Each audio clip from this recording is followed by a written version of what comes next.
नमस्कार। इस खास पेशकश में आप सभी का स्वागत है। मैं हूं अरुण शर्मा।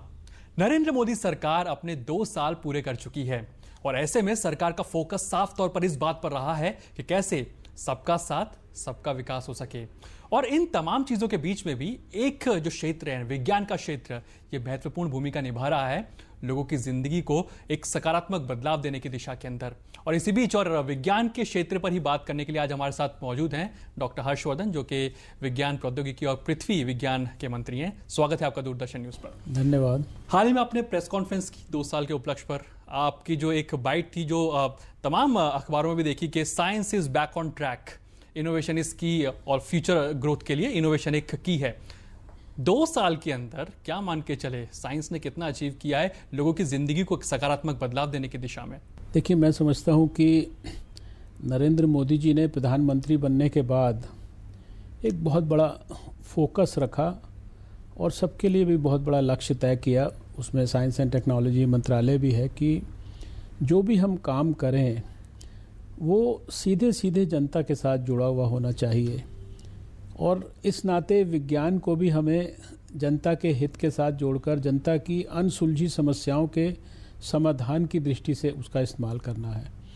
और मैं ये समझता हूँ कि यूँ तो वैज्ञानिक लोग हमेशा ही अच्छा काम करने की कोशिश करते हैं, लेकिन इस 2 साल में नरेंद्र मोदी जी के नेतृत्व में वैज्ञानिकों ने हमारे बहुत फोकस्ड ढंग से जनता के लिए बेहतरी के अनेकों ऐसे उपकरण खोज किए, ऐसी नीतियां बनाई, उनके लिए ऐसी बहुत सारी व्यवस्थाएं पैदा कर दी हैं जिनका असर हमारे को 2 साल के अंदर अंदर नज़र आने लगा है। यूँ तो मैं विज्ञान की 2 साल की बात करूँ तो मैं बहुत सारी बड़ी बड़ी बातें कर सकता हूँ। मैं 30 मीटर के टेलीस्कोप की बात कर सकता हूँ। मैं लीगो जो ग्रेविटेशनल वेव्स की ऑब्जर्वेटरी है उसकी बात कर सकता हूँ। मैं 3.6 मीटर का जो हमारा देवस्थल में हमने टेलीस्कोप स्थापित कर दिया है उसकी बात कर सकता हूँ। सुपर कंप्यूटिंग मिशन की बात कर सकता हूँ। अभी आपने देखा कि स्पेस शटल जो कि जिसके कुछ पार्ट जो हैं वो रीयूजेबल हैं, ये अपने आप में एक कितनी बड़ी रेवोल्यूशनरी चीज़ है। एस्ट्रोसैट की मैं बात कर सकता हूँ जिसके अंदर की अल्ट्रा वायलेट जो है मैकेनिज्म हमारे जो है इनपुट्स के साथ जो है हमारी लेबॉर्ट्रीज ने बेंगलोर की दिया और वो अंतरिक्ष में सफलतापूर्वक जो है काम कर रहा है। लेकिन मैं अभी उसकी बात करने से पहले बात करना चाहूँगा कि हमने विज्ञान के माध्यम से आम आदमी की जीवन को कैसे परिवर्तित किया। मैं सबसे ज़्यादा मैं समझता हूँ कि देश में प्रधानमंत्री जी का भी फोकस है किसानों के संदर्भ में। किसान सबसे ज़्यादा तकलीफ़ में भी रहते हैं, उनकी आर्थिक स्थिति के बारे में, सूखे से जो है उनके ऊपर जो जीवन पर दुष्प्रभाव पड़ता है और हम जानते हैं कि कितनी प्रकार की तकलीफ़ें हो रही हैं। अगर मैं खेती की चर्चा करूँ तो हमने विज्ञान के माध्यम से कई ऐसी जो है चीज़ें जो है पैदा की हैं इसी 2 साल में। मान लीजिए कोई एरोमेटिक प्लांट्स का मूवमेंट है, मेडिसिनल प्लांट्स का मूवमेंट है, कोई जो है लेमन ग्रास के माध्यम से, अश्वगंधा के माध्यम से, ऐसे स्थानों पर भी जहां मान लीजिए थोड़ी बहुत बारिश हुई और जो है सूखा पड़ा हुआ है, लेकिन वहां पर भी ऐसी उपज जो है हम कर पाएँ, ये हमने साइंस से खोज के। और अब आप आंध्र प्रदेश में जाइए, कुनूर में और दूसरे किसी स्थान पे, वहाँ कम से कम 10,000 जो है एकड़ से भी ज़्यादा जगह के अंदर किसानों ने जो है सफलतापूर्वक अश्वगंधा लगाकर और 30-40 हज़ार रुपया जो है 1 एकड़ से उनको जो है उसके कारण वो मिलता है। अब खाली यही नहीं, अगर कोई छोटा किसान है तो उसके लिए साइंस ने एक छोटा ट्रैक्टर भी बना दिया है। किसान को हमारे को मौसम की जानकारी देनी है तो हम 30 मिलियन किसानों को आज अपने मौसम विभाग से जानकारी देते हैं कि किस समय वो फसल को बोएं। बारिश ज़्यादा होने वाली है तो उनको जो है अपने पेस्टिसाइड की बचाव करना है, पानी का बचाव करने के लिए इरिगेशन के पानी को बचा सकते हैं। यानी इतनी प्रकार की जानकारियां हम हमारे किसानों को दे रहे हैं। आम आदमी की अगर मैं बात करूं तो आज उसको अगर हार्ट अटैक हो जाए तो पहले जो है होता था कि जो क्लॉट को डिसॉल्व करने वाली दवाई है बहुत महंगी मिलती थी। अब हमने उसके अंदर लेटेस्ट जनरेशन स्ट्रेप्टोकाइनेस जो है हमारे वैज्ञानिकों ने बना दिया। डायबिटीज़ के लिए 5 रुपए की एक गोली ऐसी BGR-34 गोली जो है उपलब्ध करा दी। और साथ साथ इतनी प्रकार की टेक्नोलॉजीज हम विकसित करने की कोशिश कर रहे हैं कि वेस्ट टू वेल्थ जिसे कहते हैं। इस मुद्दे पे बात करेंगे क्योंकि बहुत इंपॉर्टेंट इनिशिएटिव है आपका वेस्ट टू वेल्थ का। लेकिन आपने किसानों की बात की, प्रधानमंत्री लगातार एक बात कहते हैं लैब टू लैंड, यानी कि जो रिसर्च की जा रही है वो जमीनी स्तर पर किसानों तक पहुंचे। साथ ही प्रधानमंत्री ये भी कहते हैं कि पर ड्रॉप मोर क्रॉप हो सके, उत्पादकता बढ़ाई जा सके। शिकायत किसानों की ये रहती है कि जमीनी स्तर तक पहुंच नहीं पाती जो रिसर्च जो की जाती है। उस दिशा के अंदर क्या कुछ कर रहा है मंत्रालय कि जमीनी स्तर तक भी पहुंच सके? देखिए, मैं आपको ये बताना चाहता हूं कि हम जो हो सकता है पहले ये खोज हो सकता है लैब में होती होंगी, लेकिन अभी मैं सिर्फ आपको उदाहरण देता हूं। जम्मू के अंदर हमारी सरकार आने के बाद हम लोग इतने बड़े बड़े कार्यक्रम करके और जो एक आरोग्य मिशन हमने और एक एरोमा मिशन जो है हमने दोनों चीज़ें शुरू की है, तो किसानों को जो है मेडिसिनल प्लांट्स भी डिस्ट्रीब्यूट करके उस सारी चीज़ को हमारे वैज्ञानिक सुपरवाइज भी कर रहे हैं। हमारे वैज्ञानिक जो है दूसरी जो एरोमेटिक प्लांट्स हैं उनको भी सुपरवाइज कर रहे हैं। मैंने अश्वगंधा की अभी बात की, हमारी लखनऊ की लैब के अंदर अभी मैंने इसी साल 31 जनवरी को कम से कम 5000 से ज़्यादा किसानों के सम्मेलन में सारे जगह से वो आए थे, पूरे उत्तर प्रदेश से। उनको हम लोगों ने ये जैसे आर्टिमिस होता है, ये पौधा वो है जिसके मलेरिया के लिए दवाई बनती है, ये भी बड़ा उपयोगी है। उसके अंदर भी जो जो परिवर्तन करने थे ताकि वो चीन से कॉम्पीट कर सके, हमने वो सारी चीज़ें उपलब्ध कराई। इसके लिए मोबाइल हमने उनको डिस्टिलेशन के इस तरह के भी प्लांट्स जो है उपलब्ध वहीं पे वो मशीनरी उपलब्ध कराई है, जिससे कि एरोमेटिक ऑयल जो होता है वो सारी चीज़ें जो है वहाँ पर एक्सट्रैक्ट की जा सकती हैं और उसकी बहुत बड़ी कीमत उनको मिल सकती है। तो हम जो कुछ भी अब लैब में कर रहे हैं उसको पूरी तरह से जनता के बीच में ट्रांसलेट भी करने की कोशिश कर रहे हैं, उसकी अवेयरनेस भी क्रिएट कर रहे हैं और सही मायने में विज्ञान को जनता के साथ जोड़कर जनता के हित के लिए उसका सदुपयोग कर रहे हैं। चलिए, बहुत इंपॉर्टेंट आपने बात उठाई। लेकिन क्लाइमेट चेंज आजकल एक मुद्दा बना हुआ है। किस तरह से आपका मंत्रालय इस चीज़ में भूमिका निभा रहा है कि जो मौसम का जो प्रेडिक्शन किया जाता है वो सटीक हो सके, और इस दिशा के अंदर और क्या कुछ मंत्रालय कर रहा है? देखिए, आपने क्लाइमेट की बात की तो हमारा जो अर्थ साइंसेज मंत्रालय है, जिसको आप मौसम विभाग भी कहते हैं कभी कभी जो है साधारण भाषा में, आज मौसम के बारे में, बारिश के बारे में, क्लाइमेट के बारे में, आंधी तूफान के बारे में, समुद्र के अंदर जो कोई किसी किस्म का तूफान आ जाए, साइक्लोन आ जाए, या आने वाले समय में कोई मान लीजिए कोई सुनामी जैसी चीज़ आने की संभावना हो, इस तरह की सभी चीज़ों के लिए जो प्रिडिक्शन करने के जो हमारे वैज्ञानिक तरीके हैं वो आज की तारीख में वर्ल्ड क्लास हैं। और हम दुनिया के किसी देश से सुपीरियर तो हैं लेकिन इन्फीरियर नहीं है, पहली बात ये। दूसरी बात यह कि हम बहुत सारी जानकारियां आज जितने ये जो ओशन के पास, कोस्ट के पास जितने हमारे कंट्रीज़ हैं या साउथ ईस्ट एशिया में देश हैं, इन सबको ये सारी की सारी जानकारियां हम दे रहे हैं। और खाली आप पिछले 2-3 साल का देख लीजिए, पिछले 2 साल में हम लोगों ने कहा बारिश कम होगी तो तकलीफ हुई, इस बार हम कह रहे हैं कि बारिश ज़्यादा होगी। हम भगवान, हमारे को पूरा विश्वास है कि जो हमने प्रेडिक्शन किया है इस बार भी ठीक होगा। तो अब इसमें भी हम फर्दर इतना मॉडिफिकेशन कर रहे हैं कि हमने नेशनल जो है मॉनसून मिशन जो है ये लॉन्च हमारी सरकार ने मोदी जी के नेतृत्व में किया है, जिसमें 400 करोड़ रुपए का खर्चा आने वाले वर्षों में होगा और हम इसको डायनामिक मॉडल में परिवर्तित कर रहे हैं। अब यानी हर महीने और एक प्रकार से एरिया के हिसाब से भी जो है सारा डिस्ट्रीब्यूशन, किसान को भी अगर मान लीजिए अभी 130 कृषि विज्ञान केंद्रों के माध्यम से जो जानकारी हम देते थे, अभी हम डिस्ट्रिक्ट लेवल पर, सब डिस्ट्रिक्ट लेवल पर, ब्लॉक लेवल पर आने वाले समय में जो है किसानों को जानकारी देने वाले हैं। क्लाइमेट चेंज के लिए आपने कहा, तो क्लाइमेट चेंज के लिए तो हम लोग एक अंतर्राष्ट्रीय जो है कोलैबोरेशन के तहत पूना के अंदर हमारे जो बिल्कुल लेटेस्ट एडवांसमेंट्स के साथ क्लाइमेट चेंज के बारे में अध्ययन हो रहा है और उसके अंदर सारे दुनिया का हम लोग कोऑर्डिनेशन करके एक तरीके का नेतृत्व प्रदान कर रहे हैं।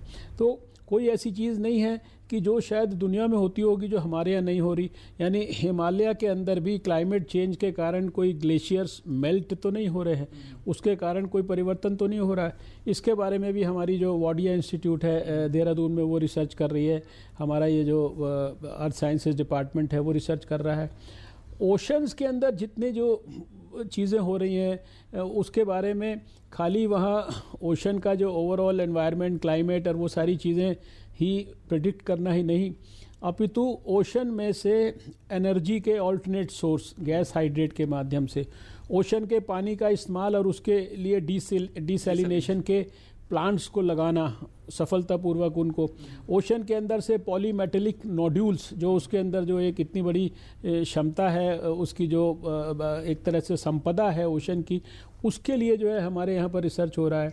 ओशन से जो है जो थर्मल एनर्जी का इस्तेमाल, हम जो वेव्स में से भी थर्मल एनर्जी लेकर निकाल कर और उससे हम डिसैलिनेशन का प्लांट चलाएं, इस लेवल तक हमारी रिसर्च हो रही है। और इस रिसर्च को ओशन में करने के लिए हमने सिंधु साधना जो शिप है हमारी, वो भी हमारे CSIR के लोगों ने जो है संबंधित लोगों के साथ मिलकर अर्थ साइंसेज से कोऑर्डिनेशन करके बनाई है। मैं स्वयं आपके जैसे जो जर्नलिस्ट हैं उनके साथ पूरा 24 घंटा अरेबियन सी में रहा और मैंने खुद देखा कि समुद्र के अंदर हमारे वैज्ञानिक किस प्रकार से रिसर्च कर रहे हैं। सरकार का फोकस साफ तौर पर क्लीन एनर्जी के ऊपर रहा है, लेकिन एक और बात आती है कि जो सौर ऊर्जा हो गई या फिर जो क्लीन एनर्जी हो गई महंगी बड़ी होती है। अब आपका मंत्रालय क्या कुछ कर रहा है कि इस दिशा के अंदर और भी कुछ रिसर्च की जा सके, जिससे कि भारत में क्लीन एनर्जी का उपयोग किया जा सके? देखिए, हमारा जो साइंस एंड टेक्नोलॉजी डिपार्टमेंट है, बहुत बड़े मिशन के तहत जो है, यानी जो हमारे यहाँ कोयले का इस्तेमाल करके जो एनर्जी का प्रोडक्शन होता है, उसमें भी हम जो है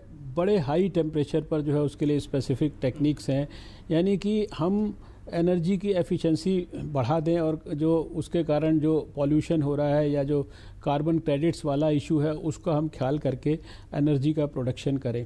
हम जो क्लीन एनर्जी की दृष्टि से, रिन्यूएबल एनर्जी की दृष्टि से जो सोलर एनर्जीज़ हैं, इनका इस्तेमाल जो है और फिर इनको कैसे हम स्टोर कर सकते हैं बैटरीज़ के अंदर। हमारे कई सारे कार्यक्रम हैं जो कोई रेल मंत्रालय के साथ मिलकर है, कोई इंडस्ट्रीज़ मंत्रालय के साथ मिलकर है, जो कोई IT मंत्रालय के साथ मिलकर है, जिसमें कि रेल के अंदर एमिशंस हम कम कर सकें और डीजल का जो है इस्तेमाल भी कम हो, हम पॉल्यूशन कम कर सकें। इस तरीके की इसमें अभी हमने एक सूर्य ज्योति करके एक बल्ब बनाया है, जो देश में अभी तो उसको हमारे जो प्लानिंग है उन लोगों ने जो है इसको सारे देश में लाखों की तादाद में गरीब झुग्गी झोपड़ी बस्तियों में लगाने के लिए कहा है, जिसमें कि एक सूर्य ज्योति बल्ब को झुग्गी झोपड़ी की छत पर लगाकर उसमें हमने साथ में एक फोटोवोल्टेइक सेल लगा दिया है कि सीधा सूर्य से वो रोशनी लेकर उसको इकट्ठा भी करता है। दिन भर उसके कारण एक झुग्गी झोपड़ी बस्ती में रोशनी रहती है और उसके बाद भी 4-5 घंटा रहती है। ये एक रेवोल्यूशनरी काम करा है। तो क्लीन एनर्जी के लिए जितने भी संबंधित पार्टनर्स हैं, उसके लिए जितनी लेटेस्ट रिसर्च है उसको करने के लिए हमारी जो डिपार्टमेंट है वो इसके लिए एक प्रकार से नोडल एजेंसी है और इस पे बहुत आने वाले समय में काफ़ी इसके ऊपर पैसा भी खर्च होने वाला है। काफ़ी इसके बारे में जो है हमारी जो वैज्ञानिक क्षमता है उसका इस्तेमाल भी होने वाला है।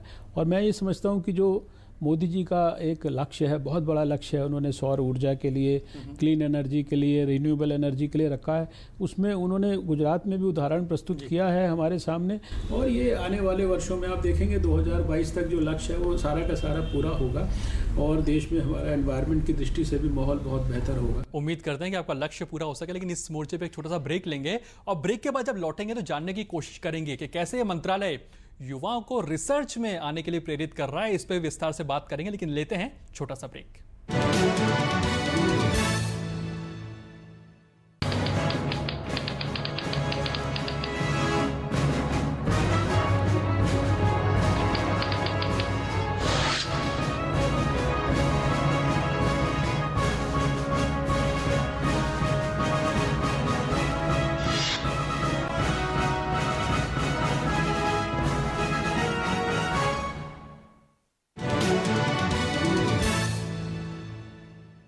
स्वागत है आपका इस खास पेशकश के अंदर। डॉक्टर हर्षवर्धन हमारे साथ जुड़े हुए हैं। डॉक्टर हर्षवर्धन, मोदी सरकार लगातार स्टार्टअप इंडिया की बात करती है, मेक इन इंडिया की बात करती है और स्टार्टअप का तो मतलब ही होता है कि इनोवेशन, नई तरीके से चीज़ों को लेकर के आना। इस दिशा के अंदर सरकार क्या कुछ कर रही है कि स्टार्टअप्स को बढ़ावा दिया जा सके? देखिए, स्टार्टअप इंडिया के लिए तो अगर मेरा ख्याल से सबसे ज़्यादा कोई डिपार्टमेंट प्रोएक्टिवली काम कर रहा है तो वो मेरा डिपार्टमेंट है। मेरे साइंस एंड टेक्नोलॉजी डिपार्टमेंट में, बायोटेक्नोलॉजी डिपार्टमेंट में आप रिकॉर्ड उठाइए तो आपको पता लगेगा स्टार्टअप्स का बजट ही खाली हम लोगों ने 500% उसको बढ़ा दिया है। और इस साल तो साइंस एंड टेक्नोलॉजी में 1000 से ज़्यादा स्टार्टअप्स को शुरू करने की जो है योजना है। बायोटेक्नोलॉजी पॉलिसी में हमने 2000 से ज़्यादा जो है लोगों को स्टार्टअप मूवमेंट में जोड़ने की हमारी योजना है। पिछले साल ही हमने कम से कम 300 इंडस्ट्रीज़ को, 150 एंटरप्रेन्योर्स को, इन सबको जो है सपोर्ट किया है। और इस सबको प्रोत्साहन देने के लिए हम लोग जो है स्थान स्थान पर जो है जो इंक्यूबेशन सेंटर्स हैं, टेक्नोलॉजी के इंक्यूबेशन सेंटर्स कहते हैं, टेक्नोलॉजी पार्क्स हैं, उनको विकसित कर रहे हैं। तरह तरह के जो मैकेनिज़्म है उनके माध्यम से हम ऐसे समाज में नौजवानों को, वैज्ञानिक बैकग्राउंड हो, दूसरा बैकग्राउंड हो, इनोवेटर्स हैं, एक नई उनके मन में ऊर्जा है, सोच है, नया दृष्टिकोण है, उनको ढूंढ कर अनेक प्रकार की स्कीम्स के माध्यम से हम जो है उनको जो है इस स्टार्टअप मूवमेंट के साथ जोड़ रहे हैं। मैं आपको विश्वास के साथ कह सकता हूं कि कोई भी इस देश के अंदर व्यक्ति, नौजवान, जिसके पास मन में कोई सोच है, गंभीरता से कुछ वो नया करना चाहता है, उसके लिए उसके दिल में जो है एक किलर इंस्टिंक्ट है, हार्ट एंड सोल से काम करने की उसके मन में इच्छा है, तो हमारा डिपार्टमेंट उसको मदद करने के लिए तैयार बैठा है। और बायरेक के माध्यम से बायोटेक्नोलॉजी में, साइंस एंड टेक्नोलॉजी में इतनी सारी ये बड़ी मूवमेंट चल रही हैं। आपने अभी उसका स्वच्छ भारत की बात की, तो जितना ये कोई सॉलिड वेस्ट मैनेजमेंट है या कोई ई वेस्ट है, कोई ये इलेक्ट्रॉनिक वेस्ट है, हॉस्पिटल वेस्ट है, इस तरह के जितने भी वेस्ट हैं, इनसे एनर्जी पैदा करने के लिए अभी हमारा टाइफेक जो है वो टेक्नोलॉजी वॉच करके सारे दुनिया का हम लोग अध्ययन कर रहे हैं। अभी क्या होता है, एक म्यूनिसिपैलिटी को कोई सॉलिड वेस्ट मैनेजमेंट करना है, वो किसी को भी ले लेते हैं और बाद में हम देखते हैं कहीं कोई एनर्जी प्रोडक्शन नहीं होती, प्रोजेक्ट फेलियर होता है। हमारे साइंस में हम साइंटिस्ट की भी ऊर्जा का इस्तेमाल कर रहे हैं और दुनिया में उपलब्ध अनुभव और दुनिया में उपलब्ध जानकारी, इस सबको कंबाइन करके हम लोगों के लिए एक आइडियल रास्ता बना रहे हैं। अभी जो आजकल इलेक्ट्रॉनिक वेस्ट है, अब इस इलेक्ट्रॉनिक वेस्ट के अंदर ही इतनी क्षमता है कि इसमें से आप गोल्ड भी निकाल सकते हैं, इसमें से कोबाल्ट भी निकाल सकते हैं, निकल भी निकाल सकते हैं। तो इसके लिए हमारी नेशनल मेटलर्जी लैब ने जो है इतनी प्रकार की टेक्निक्स विकसित की हैं।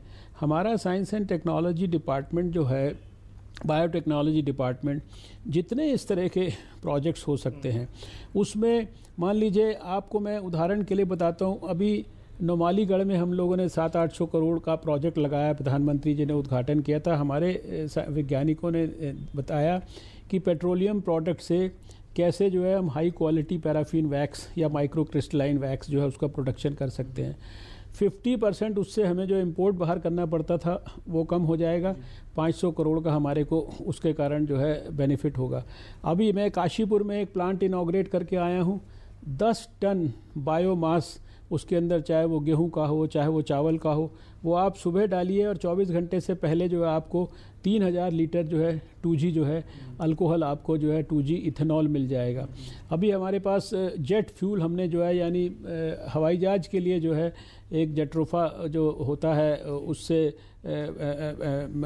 प्लांट का जो है बायोमास से जो है उसका ऑयल जो है वो निकाल कर उसको जो है इसके लिए जेट फ्यूल की तरह, ऑल्टरनेट जेट फ्यूल की तरह इस्तेमाल करने के लिए वो बिल्कुल एकदम बराबर क्षमता का। तो ये वेस्ट टू वेल्थ के इतने सारे कार्यक्रम और ये नए नए जितने भी कार्यक्रम हैं, इनमें सब में हम इनोवेशन को, नौजवानों की ऊर्जा को, स्टार्टअप मूवमेंट्स को, इन सबको जोड़कर इनको जो है इनकी चरम सीमा तक पहुंचाना चाहते हैं। बिल्कुल, आपने कई सारी रिसर्च बता दी, हर क्षेत्र में लगभग रिसर्च के बारे में आपने बताया, लेकिन युवाओं की भागीदारी भी काफ़ी ज़्यादा हो जाती है। देश का युवा अब बढ़ चढ़ करके रिसर्च में आगे आए, देश छोड़ के बाहर ना जाए, यही रिसर्च करे और देश के लिए काम करे। क्या इसके लिए भी मंत्रालय क्या कुछ कर रहा है? हमारे यहाँ तो देखिए अभी इतनी बड़ी योजना है जिसको अभी हम आजकल कहते हैं कि ब्रेन ड्रेन नहीं है, अब ब्रेन गेन है या ब्रेन रिवार्ड है। ये हमारी योजना है और बच्चों को स्कूल से लेकर और कॉलेज तक और कॉलेज से PhD करने तक और बाद में रिसर्च स्कॉलर और पोस्ट ग्रेजुएट टीचर बनने तक, रिसर्चर बनने तक, सब स्टेजेस पर इतनी प्रकार की स्कॉलरशिप्स और इतनी प्रकार की स्कीम्स हैं जो इंस्पायर स्कीम्स के, इंस्पायर फेलोशिप्स के, पोस्ट डॉक्टोरल फेलोशिप्स के नाम से जानी जाती हैं। हमने आने के बाद 50% तो वो फेलोशिप्स सबकी बढ़ा दी 2014 में ही। और रामालिंगा स्वामी, रामानुजम इस नाम से ऐसी फेलोशिप्स भी हैं, ऐसी जो है सारी की सारी योजनाएं हैं, कई उसके साथ कॉम्बिनेशन करके अंतर्राष्ट्रीय राष्ट्रीय संस्थाओं के साथ, जैसे जिसमें हमारे वैज्ञानिकों को भारत में वापस हम लोग ला रहे हैं। आपको मैं सिर्फ उदाहरण अगर दूं तो पिछले समय में बायोटेक्नोलॉजी वगैरह के मैं स्टडी कर रहा था, शायद 250 लोग आए वापस, 100 तो अभी 2 साल के अंदर अंदर जो है वापस आए। यानी इस दिशा में अब एक बहुत वातावरण में परिवर्तन हुआ है। बाहर जाने की बजाय लोग बाहर से वापस यहाँ आ रहे हैं, क्योंकि वो देख रहे हैं कि देश में एक ऐसा नेतृत्व आया है जो मेक इन इंडिया के माध्यम से सारी सुविधाओं को उपलब्ध करा के या ईज़ ऑफ डूइंग बिजनेस उपलब्ध करा रहा है, अच्छा अनुकूल प्रोफेशनल वातावरण पैदा कर रहा है। अब आप आश्चर्य करेंगे कि साइंस के अंदर हम सैकड़ों देश में रिसर्च की इंस्टीट्यूशंस को एक तो रिसर्च के लिए ग्रांट देते हैं, वो चाहे IITs हो, यूनिवर्सिटीज़ हो, प्राइवेट सेक्टर में, सरकारी सेक्टर में अच्छी रिसर्च करने वाले नौजवान हो, संस्थाएं हो, लेकिन इसके साथ साथ सैकड़ों संस्थानों को हम state of the art, latest, most modern, sophisticated science के रिसर्च के इक्विपमेंट्स भी हम अपने डिपार्टमेंट की तरफ से देते हैं। यानी इस मामले में हमारी बहुत ही लिबरल अप्रोच है। एक और चीज़, जो हमारी जो हेरिटेज साइट्स हैं, इनको प्रिजर्व करने के लिए भी मंत्रालय क्या कुछ कर रहा है? क्योंकि हमने देखा कई रिसर्च आए, लेकिन क्या कुछ और हो रहा है इसको लेकर? देखिए, हेरिटेज साइट्स को जो प्रिजर्व करना है ये तो हमारा मैंडेट नहीं है, लेकिन जो हेरिटेज साइट्स हैं उनके संदर्भ में देश को, दुनिया को डिजिटल या साइंस की टेक्निक्स, वैज्ञानिक दृष्टिकोण, तरीके, उनका इस्तेमाल करके हमारा डिपार्टमेंट बहुत बड़े पैमाने पर एक भविष्य के लिए काम करना उसने शुरू किया है, कि जिसमें हम हेरिटेज को कैसे डिजिटली जो है संकलित करके और उसको सब चीज़ों को हम कैसे प्रस्तुत कर सकें, और इस पे बहुत एडवांस्ड तरीके से थिंकिंग और इसके ऊपर काम चल रहा है। ये अपने आप में एक बहुत ही नवीन किस्म का काम है, और जो मैं समझता हूँ कि देश के लिए, देश की संस्कृति और देश की जो प्राचीन जो महानता है उसको प्रिजर्व करने के लिए ये बहुत ही आवश्यक है। आपने डिजिटल का नाम लिया तो जो सुपर कंप्यूटिंग मिशन रहा वो भी मुझे याद आता है, एक बड़ी उपलब्धि 2 साल की मानी जा सकती है। इस विषय में अब और क्या कुछ हो रहा है? देखिए, सुपर कंप्यूटिंग मिशन आप जानते हैं कि ये एक बहुत बड़ा ही प्रेस्टिजियस, प्रभावशाली सरकार का प्रोजेक्ट है। कैबिनेट ने इसको अप्रूवल दिया, मोदी जी के नेतृत्व में 4500 करोड़ रुपए इस पर खर्च होना है। इसको हम अपने IT डिपार्टमेंट, DT, इन सब की मदद से इसको इम्प्लीमेंट कर रहे हैं, और डिजिटल इंडिया के अंदर सारी चीज़ों के अंदर जगह जगह ये सैकड़ों कंप्यूटर्स वगैरह को लगाना, हमारा इंडियन इंस्टीट्यूट ऑफ बेंगलोर भी उसको बड़े पैमाने पे कोऑर्डिनेट कर रहा है। और इसमें जैसे हमारे मौसम के अंदर आगे हमारा मानसून मिशन है, या मौसम के अंदर बड़ी बड़ी जो हमारे को जानकारियाँ संकलित करनी होती हैं, या आज जो डाटा है वो आपके पास डाटा तो दुनिया भर का आ रहा है, सैटेलाइट से भी डाटा आ रहा है, सब जगह से डाटा आ रहा है, लेकिन डाटा का एनालिसिस करना ये एक बड़ा काम होता है। डाटा आप पहले शायद सालों तक एक डाटा का एनालिसिस करने में समय लगता था, महीनों लगता था, अब वही काम शायद हम कुछ दिनों में कर सकते हैं। तो ये बिग डाटा एनालिसिस, ये जो है सुपर कंप्यूटिंग मिशन जो है, इसका एक बहुत बड़ा वाइड स्कोप है। और जो हम अंतर्राष्ट्रीय जो कोलैबोरेशंस कर रहे हैं साइंस एंड टेक्नोलॉजी में बड़े बड़े विकसित देशों के साथ, कोई वो इंग्लैंड हो, अमेरिका हो, जापान हो, कोरिया हो, या चाइना हो, या ब्रिक्स के जो देश हैं, रशिया वगैरह, उन सब के अंदर हम बड़ी जो चीज़ें हैं उनके ऊपर जो है, खासकर जो दूसरे लोगों के जो स्ट्रॉन्ग एरियाज़ हैं, हम उनके साथ विशेष उन चीज़ों पे काम कर रहे हैं। अब मान लीजिए इज़राइल के साथ हमें साइबर सिक्योरिटी के बारे में काम करना है, या जापान वगैरह के साथ हम लोग इंटरनेट ऑफ थिंग्स है, आर्टिफिशियल इंटेलिजेंस है, इनके बारे में, कोरिया के साथ जो है ये हमारे कंडक्टर्स हैं, दूसरी चीज़ें हैं। तो हम अभी अपनी जो वैज्ञानिक क्षमता है उसमें दुनिया के अंदर जो बेस्ट है उसके साथ भी कोऑर्डिनेशन और कोलैबोरेशन कर रहे हैं। और हमारे अभी वैज्ञानिकों की जो मैं 1.5 साल में देख पाया हूँ कि दुनिया में, मैं समझता हूँ कि उनकी बहुत इज्जत है। भारत को लोग कोई लाइटली नहीं लेते, और ख़ासकर जब से प्रधानमंत्री जी आए हैं वो सारे दुनिया के अंदर हर जगह जहाँ जाते हैं वो साइंस को तो कम से कम अपने फोर फ्रंट पे रखते हैं। अभी आपने देखा कि उन्होंने बेल्जियम के अंदर 3.6 मीटर का जो हमने टेलीस्कोप देवा स्थल में लगाया उसको एक्टिवेट उन्होंने वहाँ के प्रधानमंत्री के साथ उन्होंने किया। अभी अमेरिका के अंदर जो हमारी लीगो की ऑब्जर्वेटरी है, कितना बड़ा काम, हमारे 37 वैज्ञानिक उसके अंदर इन्वॉल्व हैं जो ग्रेविटेशनल वेव्स की डिस्कवरी की। अब दुनिया में ये तीसरा हमारे यहाँ पर वो ग्रेविटेशनल वेव्स को डिटेक्ट करने के लिए ऑब्जर्वेटरी भारत के अंदर लगने वाली है, अमेरिका के बाद और दूसरे स्थान के बाद, जो मैं समझता हूँ अपने आप में बहुत बड़ी उपलब्धि है।